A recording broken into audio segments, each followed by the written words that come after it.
One of the best things about Slack is it's quick.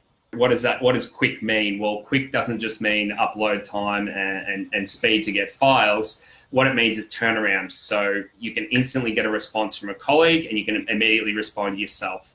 So it seems obvious about instant chat, but worth repeating. And where does it really play out well in our business? It allows us to quickly share the same document link.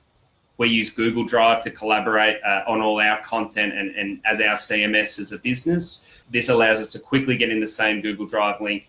I don't have access to that. Give me access to that. It really, really brings down those barriers that when you're dealing with hundreds of documents a day can really end up costing you time. And that goes the same with an attachment.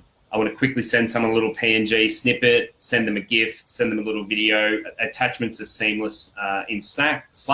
And the real benefit of that is the cross-platform seamlessness. The attachments come into play in the seamless way it integrates with iOS, with Android, with Windows, and it makes everyone feel like one big ecosystem.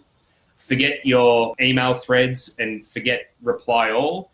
This is now replacing that within an organization where you can have group conversations and group channels, which is just fantastic.